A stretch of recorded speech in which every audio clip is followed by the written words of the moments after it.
کی مشکلات میں اضافہ کر دیا ہے۔ جہاں شیعہ، عیسائی اور ہندو برادری ہدف بنتی ہیں، وہاں ایک برادری ایسی بھی ہے جس کے خلاف نہ صرف تشدد کے واقعات روزمرہ کا معمول ہیں بلکہ ریاست کی جانب سے بھی امتیازی سلوک کیا جاتا ہے۔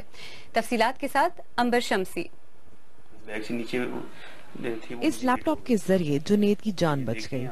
تقریباً 2.5 سال قبل جنید اور ان کے والد دکان بند کر کے گھر جا رہے تھے کہ 2 نامعلوم افراد نے کلاشنکوف سے ان پر فائرنگ کی۔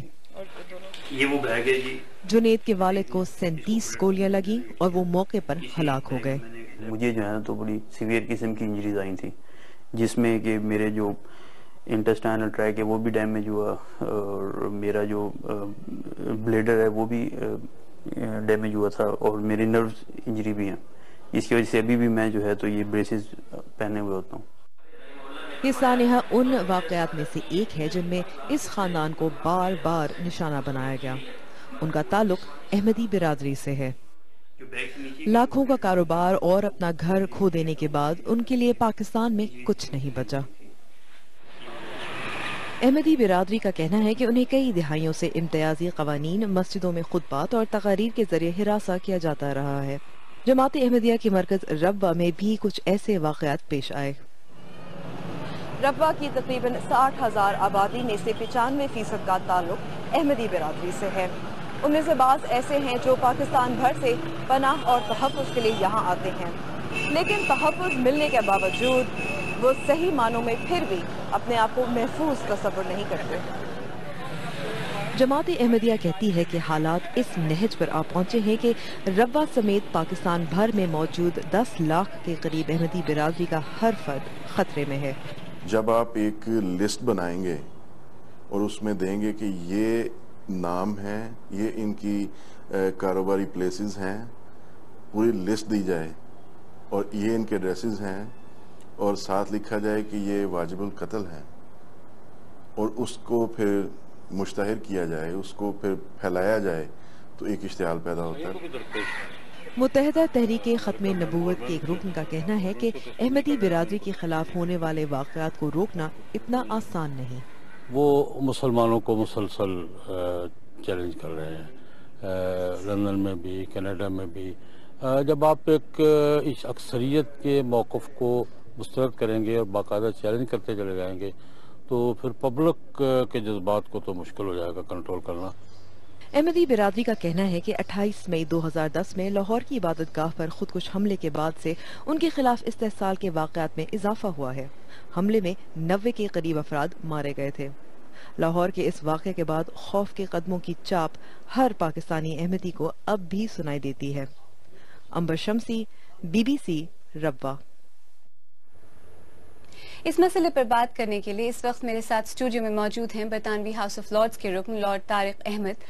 لارڈ احمد، پاکستان میں جو احمدی برادری کا مستقبل ہے وہ کوئی خاصا روشن نظر نہیں آتا، تو کیا امید کی کوئی کرن نہیں؟ دیکھیں، جو امید چھوڑ دے وہ ہر کچھ چھوڑ دیتا ہے، تو جہاں تک احمدی مسلمان کمیونٹی کا اپنا سوال ہے وہ امید تو اپنی ہمیشہ قائم رکھیں گے۔ باقی دعا کے بعد سیاستدان کی طرف وہ پھر ان کی ذمہ داری ہوتی ہے کہ وہ کیا تبدیلی لا سکتے ہیں، کیونکہ عین کے مطابق ہر حضرات جو بھی پاکستان میں اس کو حق ہے کہ وہ اپنا مذہبی لحاظ سے اس کو آزادی ہو، سیاسی لحاظ سے آزادی ہو۔ تو جہاں تک احمدی کمیونٹی ہے یا اور بھی جو کمیونٹی جن کے اوپر اکثر نشانہ بنایا جاتا ہے، ان کی یہی ہے گزارش کہ ہمیں جو حقوق ہیں وہ دیے جائیں۔ جی، آپ انسانی حقوق کے حوالے سے بھی پاکستان کافی جاتے رہتے ہیں، وہاں سیاستدانوں سے، حکمرانوں سے ملاقاتیں کرتے رہتے ہیں، تو آپ کا کیا خیال ہے جو وہاں سیاسی اسٹیبلشمنٹ ہے یا سیاسی سطح پر اس مسئلے کو کیا سنجیدگی سے لیا جاتا ہے؟ لیکن یہاں تک اس وقت اگر آپ صورتحال پاکستان کا اس وقت دیکھیں، کیا ہے مستقبل پاکستان کا اس وقت، سیاستدان جو ہیں کیا سوچ رہے ہیں؟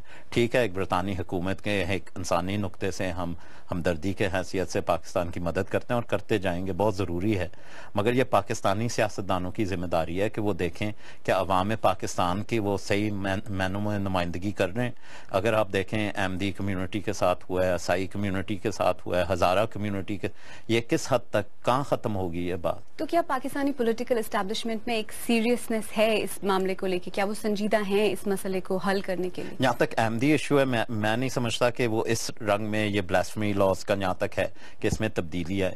مگر اگر آپ کمیونٹی جائیں، کوئی فرد ہو پاکستانی، اس کا بس یہ گزارش ہے کہ حقوق جو ہے سیاسی رنگ میں دی جائیں اور انسانی رنگ میں جائیں. اور اگر آپ احمدی کمیونٹی کی بھی مثال دیکھیں، ان نے کبھی کوئی پاکستان کے خلاف بات نہیں کی، پاکستان کے عوام کے خلاف بات نہیں، ہمیشہ پاکستان کے اچھے مستقبل کے بارے میں سوچا ہے اور دعا ہے. یہ بتائیے کہ جو بین الاقوامی برادری ہے وہ کیا کر سکتی ہے؟ کیا یہ پاکستان کا اندرونی مسئلہ ہے جس پہ کوئی بات نہیں کی جا سکتی، یا پھر آگہی کے ہی حوالے سے کچھ کر سکتی ہے بین الاقوامی برادری؟ بالکل کر سکتی ہے. اب آپ دیکھیں کہ اگر یہ دہشت گردی کی آپ مثال لیں، یہ جو اسلامی ایکسٹریمزم جس کو کہا جاتا ہے، یہ دنیا بھر میں دہشت گردی پھیل رہی ہے، اور اگر اس کو روکا نہیں جائے گا، اس کو جو بنیادی طور پہ یہاں اس کی جڑ ہے اس کو روکا نہیں جائے گا، پھر یہ چیز پھیلتی جائے گی. تو انٹرنیشنل کمیونٹی پہچانتی ہے اس بات کو. میری اپنی حکومت، امریکی حکومت، دنیا بھر میں لوگ یہ دیکھ رہے ہیں کہ اس چیز کو روکا جائے اور کس طرح روکا جائے. اور یہ افسوس کی بات ہے، کوئی ایسی جگہ ہے پاکستان میں جہاں یہ چیز جڑ رکھتی ہے، اور اس کو ختم کرنا سب کمیونٹی کی ذمہ داری ہے.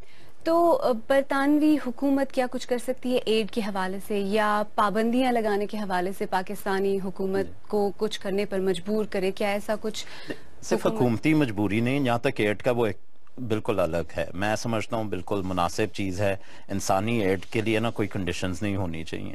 ہم اگر ایک انسانی رنگ میں برطانوی حکومت پاکستان کے عوام کی مدد کر رہے ہیں، وہ ہمیشہ جاری رہے گا. اور مجھے فخر ہے کہ برطانوی حکومت آگے ہے اس رنگ میں.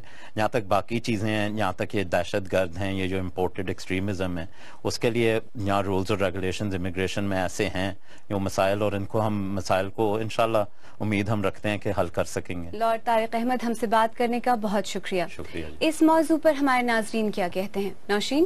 عالیہ، ہمیں کافی تھاٹ پرووکنگ میسیجز ملے ہیں.